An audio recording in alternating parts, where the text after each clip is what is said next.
บายดีอาจารย์น้องซื้อนางเต่าแก้วรุ่นที่มาซักยาขอกำจีนกระโปง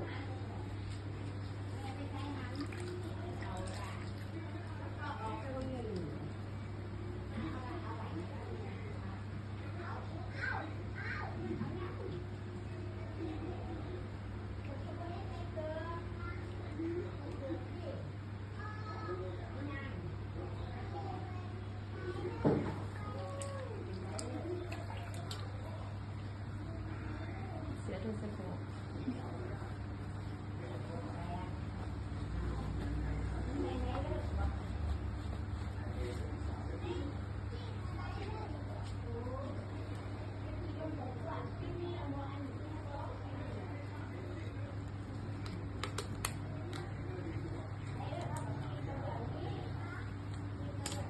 มันมีเอามี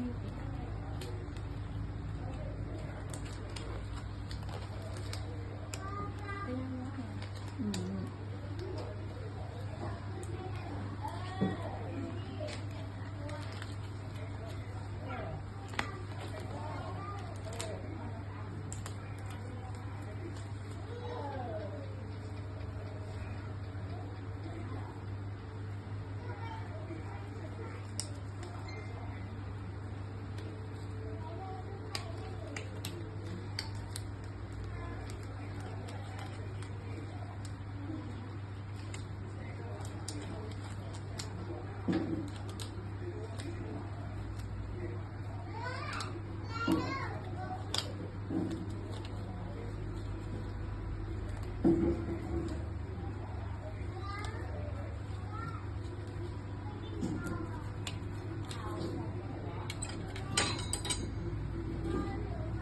อันกูอันกูเอากูก่อนเอาไปล้างหม้อก่อนไม่เอา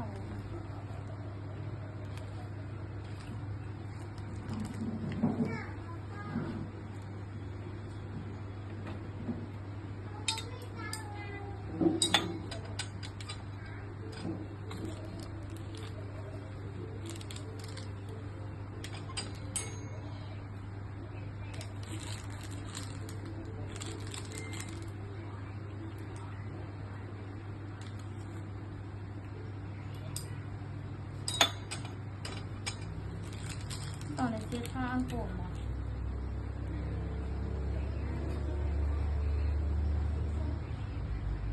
ดูไปยัง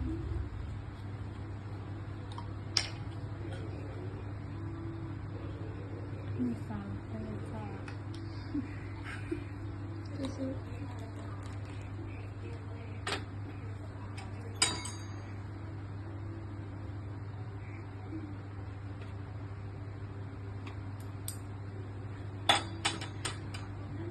นี่จะได้โตห้าเข้มหรอ10 รสแล้ว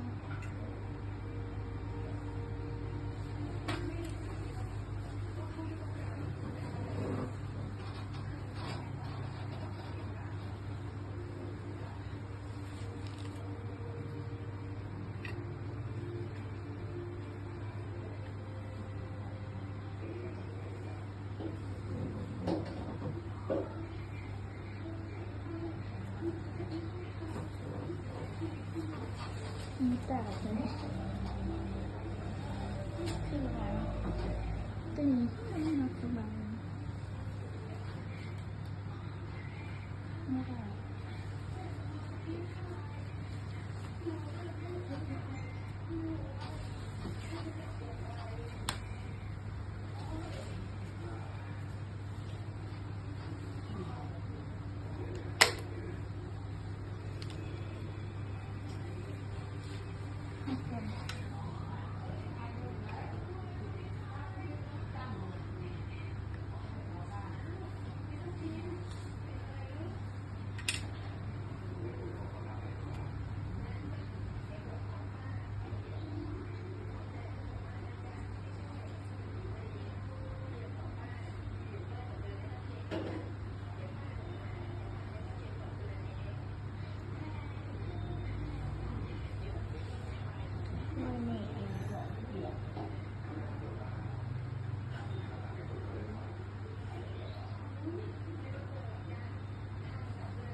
อ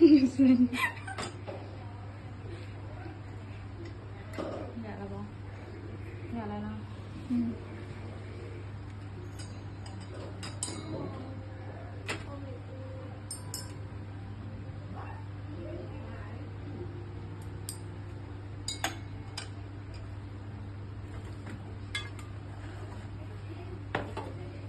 สบายดีอาย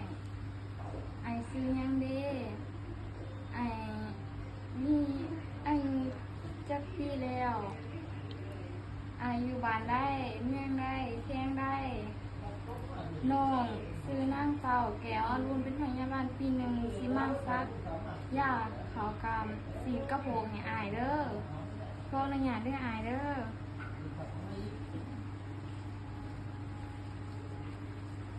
ดื้อกันไงพี่สันเนาะ เฮ็ดโตไปแล้วได้อยู่แล้ว เสียก่อนนะ อืม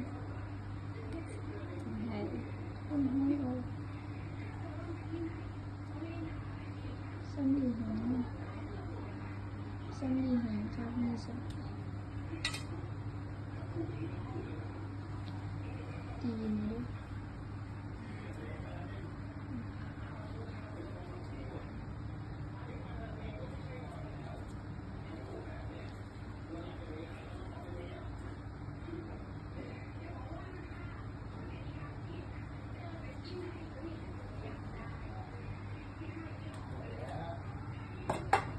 เดี๋ยวเด้ออายเด้ออายจับซื้อๆอย่างนี้